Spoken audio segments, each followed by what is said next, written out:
पञ्जापजोत विमुत्तमं सनरामरलोकगति सुगत विमुत्तमं। अर्थात जिनका हृदय करुणा से शीतल हो, जिन्होंने प्रज्ञा रूपी ज्ञान से अंधकार का नाश किया हो, जो तीनों गति के ज्ञाता हो, ऐसे महामुनि को मैं नमन और वंदन करता हूँ। मंच पर उपस्थित सदा पूज्य पूजनीय भिक्षुसार, मंच पर उपस्थित आज के मुख्यमंत्री महोदय, संचालक महोदय, दूर दराज से आए हुए सभी उपासक उपासिकाओं एवं मिशन के साथियों, तथागत की महापरिनिर्वाण भूमि कुशीनगर में इंटरनेशनल बुद्धिस्ट इंटरनेशनल नेटवर्क का यह पहला आयोजन हो रहा है। इस अवसर पर आए हुए सभी के व्रत मेरी मंगल में थे। जिस मिशन कार्य को लेकर के आज हम सभी लोग एक मंच के नीचे एकत्रित हुए हैं, यह हम सभी बहुजन समाजवादियों के लिए भी गंभीर का विषय है और चिंतन का विषय है। लेकिन आवश्यकता इस चीज की है कि हम अपने जीवन में कितना इसको मानते हैं, फॉलो करते हैं। अगर इतिहास उठा करके देखा जाए तो इस देश में बहुजन समाज में बहुत सारे मिशनरी लोग पैदा हुए और अपने समाज को जगाने के लिए उन्होंने पूरा अपना तन मन धन समर्पण के साथ पूरा जीवन न्यौछावर किया। लेकिन क्या कारण होता है कि उस मिशनरी काम करने वाले व्यक्ति के इस संसार से चले जाने के बाद हमारा मिशन आगे नहीं बढ़ पाता, वहीं से वहां रुकने का प्रयास जाता है। यह सोचने का विषय है। या तो हम अपने महापुरुषों की विचारधारा को ठीक से समझ नहीं पाते हैं, या अपने महापुरुषों के द्वारा दी गई जो रास्ता है, समतामूलक समाज की जो स्थापना का पथ पुस्तक है, उस पर चलने का प्रयास नहीं करते हैं, या तो हम अपने बच्चों को ठीक से अपनी विचारधारा को समझा नहीं पाते हैं। और यही सब कारण होते हैं जिसके कारण से हमारा मिशन यथा का वक्त वहां रुक जाता है। मैं अक्सर लोगों के बीच में दिन प्रतिदिन मेरा जाना होता है, चर्चाएं होती हैं, लोगों के विचार आते हैं। मैं खुद भी प्रयास करता हूं कि इसके पीछे कारण क्या है कि जो मिशन आगे नहीं बढ़ पा रहा है, जिस तेजी से हमको आगे बढ़ना चाहिए वो नहीं बढ़ पाता, कारण क्या है।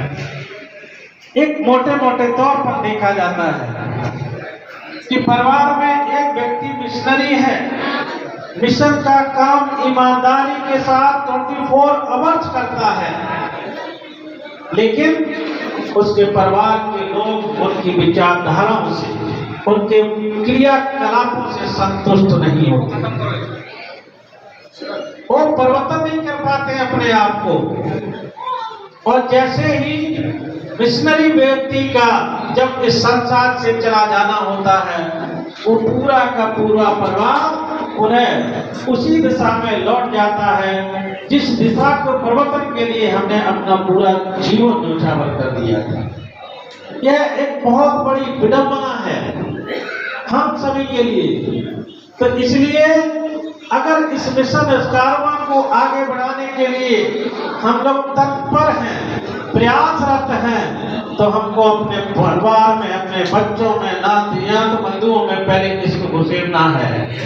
उनको क्रांतिकारी विचारधारा के साथ अपने महापुरुषों की विचारधारा को बताना है, उस पर चलाने के लिए प्रयास करना है। साथ ही धार्मिक सांस्कृतिक अपनी विचारधारा को उनके ऊपर बताना, हमको प्रयास करना चलने के लिए। और ऐसा काम करें कि जो वो लोग आपके पीछे पीछे चले और आपको सहयोग करें, जिससे हमारा ये कार्य और आगे बढ़े। इस संसार में एक उपासक और दूसरी तरफ भिक्षु। उपासक क्रांतिकारी विचारधारा का अग्रदूत होता है, दूसरी तरफ भद्दे लोग होते हैं, ये मैत्री करुणा का संदेश देने का काम करते हैं।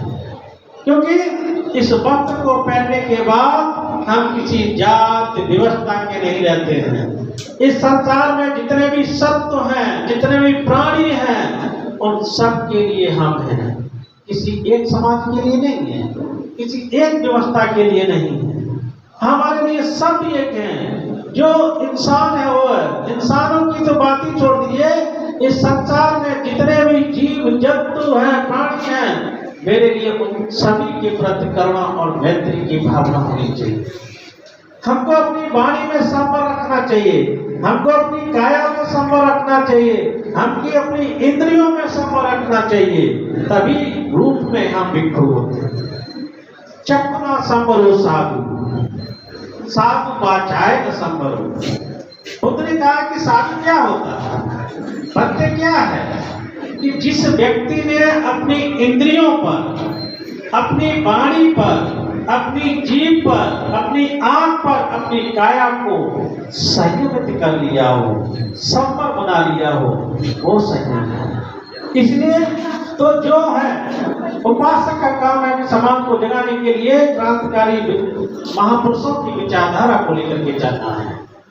हम करुणा मैत्री का संदेश देने वाले हैं। पूरी दुनिया में इस देश की जो पहचान है किसके नाम से है? बुद्ध के नाम से है।